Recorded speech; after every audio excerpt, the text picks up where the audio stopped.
2024년 4월 8일 월요일 삶의 첫 시간을 주님께 올려드립니다.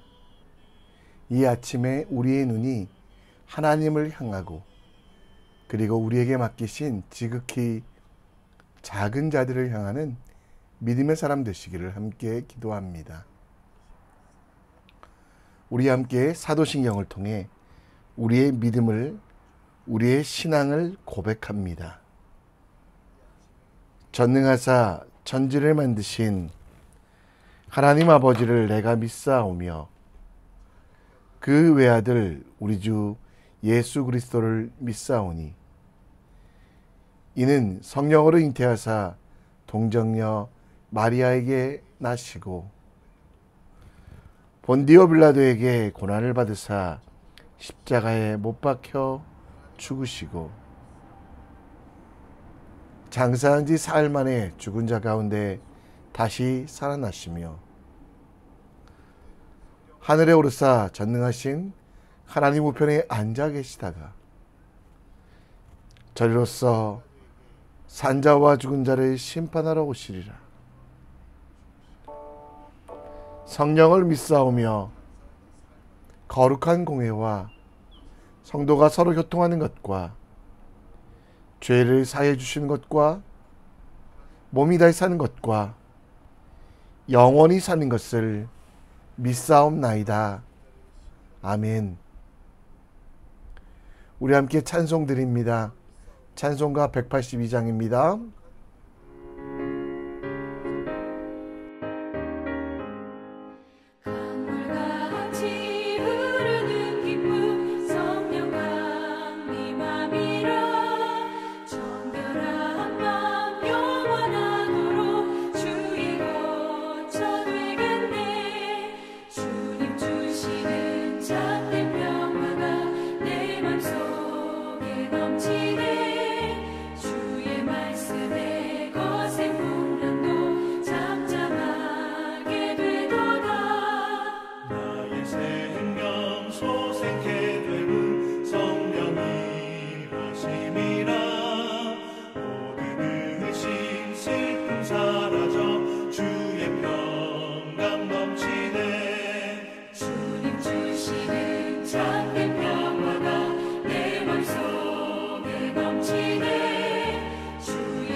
아멘. 우리 함께 하나님 말씀 봅니다. 오늘 우리가 함께 볼 하나님 말씀은 신명기 23장 13절로 24장 9절입니다. 신명기 23장 13절로 24장 9절 함께 읽겠습니다. 네가 형제에게 구워주거든 이자를 받지 말지니 곧 돈의 이자, 식물의 이자, 이자를 낼 만한 모든 것의 이자를 받지 말 것이라. 타국인에게 내가 구워주면 이자를 받아도 되거니와 내 형제에게 구워주거든 이자를 받지 말라. 그리하면 내 하나님 여호와께서 내가 들어가서 차지할 땅에서 내 손으로 하는 범사에 복을 내리시리라. 내 하나님 여호와께 서원하거든 갚기를 더디하지 말라. 내 하나님 여호와께서 반드시 그것을 네게 요구하시리니 더디면 그것이 네게 죄가 될 것이라. 네가 서원하지 아니하였으면 무죄하리라. 그러나 내 입으로 말한 것은 그대로 실행하도록 유의하라. 무릇 자원한 예물은 네 하나님 여호와께 네가 서원하여 입으로 언약한 대로 행할지니라. 내 이웃의 포도원에 들어갈 때에는 마음대로 그 포도를 배불리 먹어도 되느니라. 그러나 그릇에 담지는 말 것이요 내 이웃의 곡식밭에 들어갈 때에는 네가 손으로 그 이삭을 따도 되느니라. 그러나 내 이웃의 곡식밭에 낫을 대지는 말지니라. 제 24장. 사람이 아내를 맞이하여 데려온 후에 그에게 수치되는 일이 있음을 발견하고 그를 기뻐하지 아니하면 이혼 증서를 써서 그의 손에 주고 그를 자기 집에서 내보낼 것이요 그 여자는 그의 집에서 나아가서 다른 사람의 아내가 되려니와 그의 둘째 남편도 그를 미워하여 이혼 증서를 써서 그의 손에 주고 그를 자기 집에서 내보냈거나 또는 그를 아내로 맞이한 둘째 남편이 죽었다 하자. 그 여자는 이미 몸을 더럽혔은즉 그를 내보낸 첫 남편이 그를 다시 아내로 맞이하지 말지니 이 일은 여호와 앞에 가증한 것이라. 너는 네 하나님 여호와께서 네게 기업으로 주시는 땅을 범죄하게 하지 말지니라. 사람이 새로이 아내를 맞이하였으면 그를 군대로 내보내지 말 것이요 아무 직무도 그에게 맡기지 말 것이며 그는 1년 동안 한가하게 집에 있으면서 그가 맞이한 아내를 즐겁게 할지니라. 사람이 맷돌이나 그 윗짝을 전당 잡지 말지니 이는 그 생명을 전당 잡음이니라. 사람이 자기 형제 곧 이스라엘 자손 중 한 사람을 유인하여 종으로 삼거나 판 것이 발견되면 그 유인한 자를 죽일지니 이같이 하여 너희 중에서 악을 제할지니라. 너는 나병에 대하여 삼가서 레위 사람 제사장들이 너희에게 가르치는 대로 내가 힘써 다 지켜 행하되 너희는 내가 그들에게 명령한 대로 지켜 행하라. 너희는 애굽에서 나오는 길에서 내 하나님 여호와께서 미리암에게 행하신 일을 기억할지니라. 아멘. 신학교 다닐 때 한 신학과 남학생이 유아교육과 자매에게 연애 편지를 보냈습니다. 그때 그 내용은 바로 성경 구절을 인용했습니다. 형제는 자매에게 아가서 2장 10절 말씀처럼 일어나 함께 가자라고 이야기를 했고요. 자매 또한 형제에게 하나님의 말씀을 인용하여 결코 그럴 수 없느니라 라고 보냈습니다.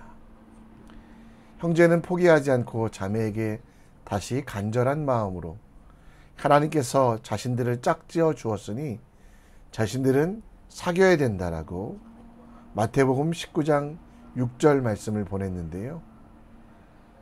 그 자매는 형제에게 다시 말씀으로 편지를 보냅니다. 그 말씀은 마태복음 19장 12절 말씀. 이 말씀을 받고 형제는 다시는 자매에게 편지를 보내지 않고 괴롭히지 않았다고 합니다. 성경은 신앙생활뿐만 아니라 우리 삶의 모든 영역에서 기준이 됩니다. 그런데 모세시대 이후에 많은 사람들은 하나님의 말씀을 기준으로 삼지 않고 그 말씀을 들어 알고 있지만 혹은 외우고 있지만 자신의 편의와 자신의 이득을 위하여 또 혹은 자신을 변명하거나 자신이 주장하는 것들을 증명하기 위한 도구로만 사용합니다. 특별히 예수님께서 지적하셨던 유대인들, 바리새인들의 삶이 그랬는데요. 하나님의 말씀을 자신의 이득을 위하여 썼던 사람들. 오늘 신명기 말씀을 통해 그들의 잘못된 모습을 반면교사 삼아 어떻게 하면 하나님의 말씀을 말씀으로 순종하고 그 뜻대로 믿고 신뢰하고 나아갈 수 있을지에 대하여 함께 묵상해 보겠습니다. 오늘 본문 19절을 보면 형제에게 꾸어 주거든 이자를 받지 말고 그 모든 일에 대하여 그냥 거저 주라라고 말합니다. 근데 하나님께서는 20절에는 타국인에게 내가 꾸어 주면이라고 되어 있는데요. 여러분, 이스라엘 사람들 중에 어떤 사람들은 이 타국인에게는 이자를 받아도 된다라고 착각했습니다. 그래서 그들은 고리대금을 했고요. 실제로 셰익스피어의 베니스의 상인에 나오는 샤일록과 같이 돈 때문에 사람들을 죽이는 유대인 고리대금업자들이 많았습니다. 왜냐하면 유대인들 중에 일부 사람들은 형제, 그 형제는 혈통이나 혹은 지역적으로 묶인 것이라고 생각해 이방인들에 대해서는 마음대로 해도 된다고 생각했는데요. 근데 여러분, 형제는요, 성경에서 나오는 형제의 개념은 하나님을 함께 믿고 섬기기로 한 이들, 곧 모든 성도들을 말합니다. 혈통이나 지역으로 한정되지 아니하고 하나님께서 땅끝까지 전한 복음을 믿는 이들이 다 형제이기 때문에 본질적으로 누구에게도 고리대금하지 말고 베풀고 섬겨야 되는데 오늘 말씀을 자기 마음대로 해석하는 사람들이 있었습니다. 또 21절에 보면 서원에 관하여 나옵니다. 하나님께 요구한 것들은 반드시 갚아라 라고 하는데요. 갚지 않을 거면 차라리 서원하지 말라라고 말합니다. 근데 예수님 당시에 유대인들은요, 고르반이라는 전통을 만들었습니다. 이 고르반이라는 것은 하나님께 바치겠다라는 의미로서 유대인들 중에 부모를 공경하고 부모에게 먹을 것을 공급하는 것이 당연한 이치고 하나님의 말씀인데요. 이 사람들은 하나님께 서원한 것들은 반드시 갚아야 된다, 고르반이라고 외치고 하나님께도 드리지 아니하고 사람의 그의 부모도 공경하지 않는 참 나쁜 일들을 합니다. 또 23절, 24절에 보면 이웃의 포도원에 들어가 혹은 이웃의 곡식밭에 들어갈 때 그곳에 남아있는 것들을 먹어도 된다라고 이야기하는데요. 이는 가난한 자들 혹은 나그네들을 돕기 위한 하나님의 방법입니다. 그런데 많은 유대인들은 이것을 가난한 자들은 게으르기 때문에, 가난한 자들은 부정하기 때문에 안 된다라고 말하며, 또 예수님의 제자들이 길거리를 갈 때 율법을 어기고 있다라고 말하며 이 행동을 부정하고 매정하게 몰아갔습니다. 결론부터 말씀드리면 말씀대로 살기보다 교묘하게 바꾸어 자신들의 이득을 위하여 일하는 사람이었습니다. 여러분, 예수님의 말씀대로 살아가는 것은 그 말씀에 부족함이 없이 살아가는 것입니다. 내 생각대로 말씀을 편집하거나 더하거나 빼지지 않고 그대로 살아가는 것. 예수님을 찾아온 부자 청년, 그는 율법을 다 지켰다라고 했지만 그러나 한 가지 부족한 것이 있으니 가난한 자들에게 그의 것들을 나눠주는 일은 하지 않았다는 것. 여러분, 그것처럼 우리는 하나님의 말씀을 반드시 그대로 실천해야 됩니다. 근데 이는 지혜가 필요합니다. 왜냐하면 성경이 기록된 시대와 지금은 2000년의 시간적인 차이와 공간적인 차이. 그래서 성경대로 살아가는 것은 예수 그리스도의 말씀, 곧 대전제, 하나님을 사랑하고 이웃을 사랑하는 방법으로, 나의 이득을 위하여 하나님께서 원하지 않는 방향으로, 나의 만족을 위하여 이웃을 돕고 섬기는 일과 반대 방향으로 나아가는 것은 말씀을 말씀대로 섬기는 것이 아닙니다. 그래서 누가복음 10장 27절에 마음을 다하여 목숨을 다하여 힘을 다하여 곧 우리의 모든 것들을 다하여 하나님을 사랑하고 이웃을 사랑하는 일에 우리 자신을 맡기라라고 말씀하고 있습니다. 여러분, 말씀대로 살아가는 우리들 되기 원합니다. 내 욕심과 정욕을 채우기 위해 말씀을 왜곡하는 것이 아니라, 하나님의 뜻을 못 듣는 척하는 게 아니라 하나님께서 원하시는 대로 살아가는 주님의 사람 되시기를 우리 함께 기도하며, 오늘도 정말 지극히 작은 사람들을 어떻게 도울 수 있을까? 하나님 지혜 주셔서 하나님의 말씀대로 살고 돕는 믿음의 사람 되게 해달라고 기도해 주십시오. 24절 말씀부터도 여전히 이스라엘 백성들에 대하여 약자의 보호 의무를 주십니다.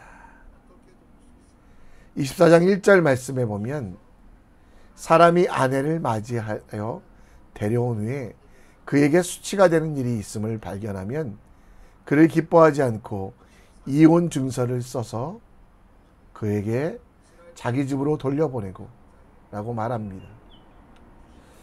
원래 하나님께서 정하신 짝은 그 결과인 결혼은 깨어지지 않아야 되지만 인간의 탐욕 때문에 부정한 행동을 하는 이혼, 그 이혼을 해야 될 때는 이혼 증서를 써주라고 말합니다. 이혼을 허락하고 허락하지 않고의 개념이 아닙니다. 여기선 당시 이혼을 하면 절대적인 약자인 아내, 그 아내의 경제권을, 당시 경제는 남자들을 통해서만 상속되고 계속됐기 때문에 이 아내가 결혼할 때 남편이 없는 이 여자의 생활 자체가 어렵기 때문에 그것에 대한 보증, 그것에 대한 책임이 바로 이혼 증서이지, 이혼을 허락한 증서가 아니라 이 여자가 이혼하였어도 내가 이렇게 돕겠습니다라는 내용이 나옵니다. 또 5절에도 보면 새로 아내를 맞이한, 정말 시집을 왔기 때문에 얼마나 외롭겠습니까? 마지막 혼인잔치에서 아버지를 떠나 가족들을 떠나 고향을 떠나 남편의 집에 온 그는 아무도 의지할 수 없기 때문에 1년 동안은 전쟁이 나도 군대에 나가지 않는 시간, 당시 소외계층이었던 그 약자를 위하여 시간을 충분히 쓰는 것이 하나님의 뜻이라고 말합니다. 6절에 보면 맷돌이나 그 윗짝을 전당 잡히지 말라. 당시 생업을 위하여 혹은 곡식을 갈아 먹어야 되는 사람들, 그들의 연약함과 부족함을 가지고 이용하지 말라라는 것이고, 7절에 약한 형제, 어리석은 형제를 속여 파는 것은 반드시 심판하여 죽일 죄라고. 8절에도 우리 한센병, 문둥병이 나오는데요. 이는 여러분 당시 사람들이 율법에 정한 것들보다 더 끔찍하게 문둥병이 걸렸다는 이유만으로 돌로 쳐 죽이거나 혹은 그들을 굶겨 죽는 일들, 그 일을 하지 말고 격리는 하되 그들을 존중하라고 하는 하나님의 뜻이 있습니다. 철저하게 약한 이들을 위하여, 철저하게 부족한 이들을 위하여 돕고 섬기라라고 이야기합니다. 이 연장, 남자가 여자에게 주던 이혼 증서는 약자를 보호하기 위한 하나님의 최소한의 방법이었습니다. 이 이연장을 우리가 주면서 약하고 부족한 사람들을 봅니다. 또 여러분, 약자를 보고, 지극히 작은 자들을 보고 저주하거나 그들을 돕고 섬기라고 말씀하고 있습니다. 우리의 욕심 때문에 우리는 위대한 사람들을 쳐다봅니다. 나에게 도움이 될 것 같은 사람들만 바라봅니다. 내 마음에 들거나 나에게 잘해주는 사람만 바라보는 것, 그게 인지상정입니다. 그러나 예수님의 제자들에게 세상의 왕이 아니라 지극히 작은 사람, 어린아이와 같이 연약한 이들 옆에 있어주라고 이야기합니다. 신명기 24장에 나오는 대로 아무런 보답을 할 수 없는 고아와 과부, 그리고 나고네와 같이 연약한 이들을 돕고 섬기는 일을 하라고 말합니다. 세상에서 성공이 우리 삶의 목표라면 이제 바꾸십시오. 여러분들의 삶의 목표는 지극히 작은 자들을 위하여. 그래서 여러분, 누가복음 6장 35절 말씀처럼 원수를 사랑하고 선대하며 아무것도 바라지 말고 꾸어주라. 그리하면 너희 상이 클 것이요 또 지극히 높이신 이의 아들이 되리니 그는 은혜를 모르는 자와 악한 자에게도 인자하시느니라. 원수와 같이 은혜를 모르는 자들, 심지어 악한 자들이라게도 할지라도 꾸어 주십시오. 그러면 하늘의 상이 크고 지극히 높으신 이의 자녀의 삶을 살아가는 것입니다. 우리의 눈이 지금 권력자들을 향하고 있는지 아니면 지극히 약한 자들을 향하고 있는지 돌아보며 내 주변에 연약한 자들이 있는지 살펴봅시다. 그리고 그 연약함을 강하게 하시기를 주님께서 채워주시기를, 또 하나님이 주시는 지혜로 온전히 그들을 섬기기를 함께 기도했으면 좋겠습니다. 말씀을 정리합니다. 오늘 본문의 내용들은 시간이 흘러가며 이스라엘 사람들은 이득으로 훼손합니다. 말씀을 더하거나 빼지 않고 하나님을 사랑하고 이웃을 사랑하는 말씀의 대전제를 실천하는 오늘 될 수 있도록 기도해 주시고, 높은 사람을 부러워하기보다 약하고 부족한 이들을 사랑하며 심지어 원수라고 할지라도 그들이 있는 낮은 곳으로 내려가는 용기 있는 크리스찬 될 수 있도록 여러분 가족들에게, 이웃들에게, 약한 자들에게 먼저 손을 내미는 사람 될 수 있도록 기도해 주셨으면 좋겠습니다. 우리 함께 찬양하며 나갑니다. 내 삶들이 찬양합니다.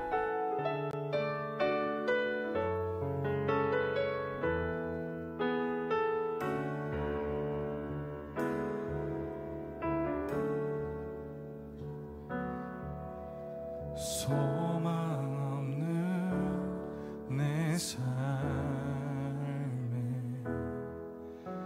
새 생명 허락하신 나 향한 주님의 은혜, 놀라운 주님의 사랑, 삶의 문제 힘겨워 눈물 담들일 때 날 알아주시는 주님,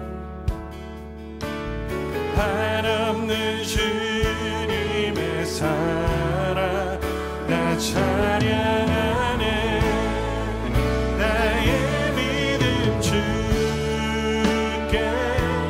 드려, 나의 삶이 주를 향해 내 유일한 사랑 되시